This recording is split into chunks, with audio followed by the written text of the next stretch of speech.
Most sellers ask a prospective 3PL 3 questions. How many warehouses do you have? Do you offer nationwide 2-day delivery? And what is your pick and pack rate? Those are reasonable questions for ordinary e-commerce fulfillment, but they are not enough to determine whether a provider can actually operate seller-fulfilled prime. The right provider should be able to prove it, plan it, operate it, and protect it. And for every question in this video, do not settle for a simple yes. Ask the provider to show you the evidence. Question 1. What seller-fulfilled prime programs have you actually supported? Notice that I did not ask whether the provider supports Amazon. FBA preparation, ordinary, FBM orders, marketplace fulfillment, and seller-fulfilled prime are not the same operation. Ask whether the provider has supported a seller-fulfilled prime trial, operated live prime orders, and managed the responsibilities that are specific to the program. A strong provider should be able to explain what it owned, what the seller owned, and what happened when performance came under pressure. It may not be able to name every client, but it should still be able to describe the operation concretely. If the entire answer is, we fulfill thousands of Amazon orders, keep digging. Question 2. How will you determine whether my products can meet seller-fulfilled prime requirements? Amazon measures delivery speed based on the delivery dates prime customers see before they buy, not on a 3PL's generic coverage map. That customer-facing promise changes based on the product, its size tier, where inventory is available, the shopper's location, the time of the page view, fulfillment settings, cutoffs, and carrier services. A credible provider will therefore ask for SKU dimensions, weights, order history, customer zip codes, inventory locations, order timing, and shipping costs before promising coverage. It should use that information to model which delivery promises your operation can actually generate and where the gaps will appear. A strong answer sounds like we need your data before we can tell you. A red flag answer sounds like our network reaches 95% of the population in 2 days. Ask to see a readiness analysis built around your products and orders, not the provider's sales deck. Question 3. Which of my SKUs should? Shipping feasibility and operational predictability to protect both the prime promise and the seller's economics. A low-margin product may not survive an occasional expedited shipment, while a low-volume product may provide very little room for normal delivery exceptions. A strong provider should identify good candidates, marginal candidates, and products that should remain in FBA or another fulfillment method. Ask to see a SKU inclusion and exclusion recommendation with the reason behind every decision. Question 4. What fulfillment footprint and inventory placement will my products require? Warehouse count alone is not the answer. A population coverage map does not tell you what delivery promise Amazon will show for your products after inventory availability, cutoffs, weekends, carrier pickups, and shipping settings are considered. For example, a single warehouse in Pennsylvania may reach much of the country eventually, but distant orders may require expensive air services to meet a fast promise. Adding nodes can reduce shipping zones and premium shipping exposure, but it also fragments inventory and creates additional replenishment and safety stock requirements. The provider should model your demand geography, inventory depth, product characteristics, order timing, and acceptable shipping costs together. A strong answer explains not only where the warehouses are, but which SKUs should be stocked in each one and why. A red flag answer gives every seller the same 2-warehouse or 3-warehouse recommendation. Ask to see a node-by-node inventory and delivery promise plan. Question 5. What will seller-fulfilled prime actually cost? The base pick fee and parcel rate are only the visible portion of the cost. The complete model may include inbound inventory splits, storage, safety stock, transfers, packaging, fulfillment labor, weekend operations, software, additional nodes, and expensive rescue shipments. Those costs should be compared against FBA at the SKU level because seller fulfilled prime is not automatically the lower cost option. The provider should also show what happens under normal conditions and what happens when inventory is in the wrong location or an expedited service becomes necessary. The best model does not merely produce one attractive average, it makes the assumptions and risk visible. A red flag is a provider that quotes low fulfillment rates without modeling the inventory and transportation required to protect prime performance. Ask to see a complete seller fulfilled prime cost model, not merely a fulfillment rate card. Question 6. Who owns the Amazon setup and the seller fulfilled prime trial? A warehouse can ship every order correctly, and the seller can still struggle because of shipping templates, inventory feeds, SKU assignments, fulfillment settings, or the promises customers see. Before launch, define who owns each part of the operation. That includes Amazon configuration, prime templates, buy shipping, trial monitoring, inventory activation, order routing, carrier setup, and corrective action. Some responsibilities may remain with the seller, and that is perfectly reasonable.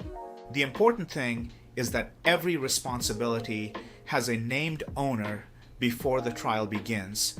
If every Amazon... Question 7. What happens after cutoff and on weekends? Amazon requires seller-fulfilled prime operations 6 days a week, including Monday through Friday and at least one weekend day. But saying that a warehouse is open on Saturday does not answer the question.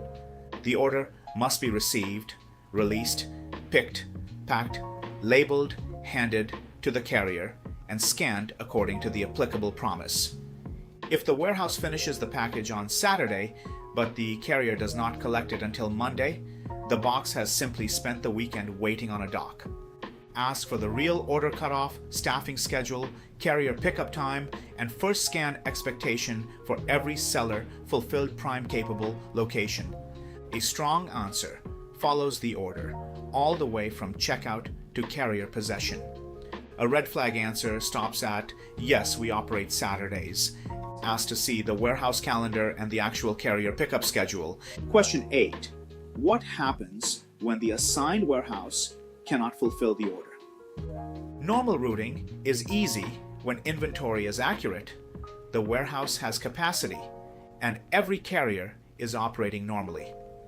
The real test begins when a node is out of stock, inventory data is wrong, capacity is constrained, severe weather interrupts operations, or a facility misses its cutoff.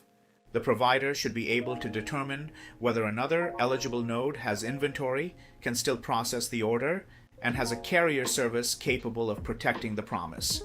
That decision may need to happen before a person has time to open, read, and respond to a support ticket.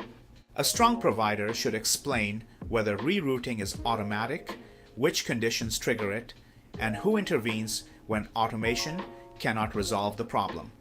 A red flag is discovering the inventory problem only after the warehouse rejects the order. Ask to see the routing logic and the escalation path for an unavailable node. Question 9. How do you select carriers, and what happens when the preferred service fails? Choosing the fastest service or the cheapest label is not a complete carrier strategy. The decision may need to consider the promised delivery date, Amazon buy shipping availability, applicable on-time delivery protection, pickup schedules, first scan performance, lane reliability, service disruptions, and cost. A carrier that performs well in one region or service level may be weaker somewhere else. And if the preferred service is unavailable, full, delayed, or unable to collect the package, the operation needs a qualified alternative while action is still possible. A strong answer explains the decision rules and the fallback, not just the provider's negotiated carrier rates. A red flag answer is, our system always chooses the cheapest label. Ask to see the carrier selection logic and contingency plan. Question 10. How will you detect and resolve an at-risk order before it damages my performance?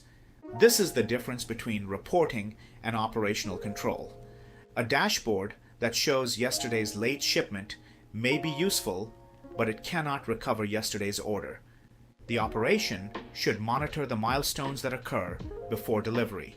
That includes order release, routing, inventory confirmation, label creation, pick and pack completion, carrier handoff, and the first scan.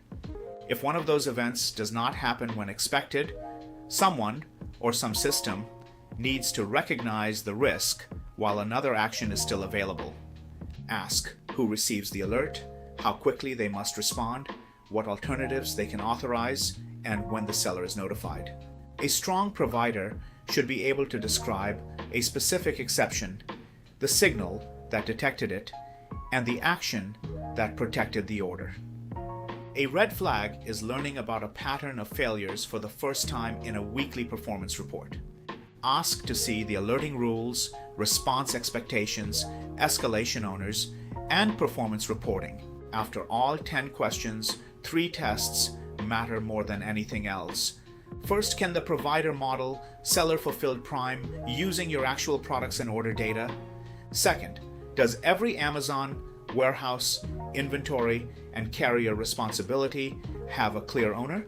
And third, can the provider detect and recover an order before the problem becomes a performance defect? A credible provider may sometimes tell you that a SKU should remain in FBA, that your current footprint is insufficient, or that you should delay the seller-fulfilled prime trial. That is not a weakness. It is evidence that the provider understands the difference between winning your account and protecting your prime eligibility. Seller-fulfilled prime capability becomes most visible on a bad day, not a normal day.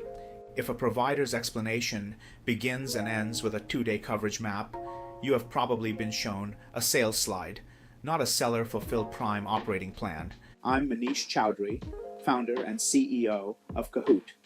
At Kahoot!, we help sellers evaluate SKU fit, plan distributed inventory, prepare for the seller-fulfilled prime trial, route orders, manage carriers, and protect prime performance when exceptions occur. These are questions we encourage sellers to ask every provider they evaluate, including us. To pressure test your own operation, download the Seller-Fulfilled Prime Trial Readiness Scorecard, link below. Use it before you select your SKUs, commit inventory, sign a 3PL contract, or begin the trial. The goal is not simply to earn the Prime badge, it is to build an operation capable of keeping it.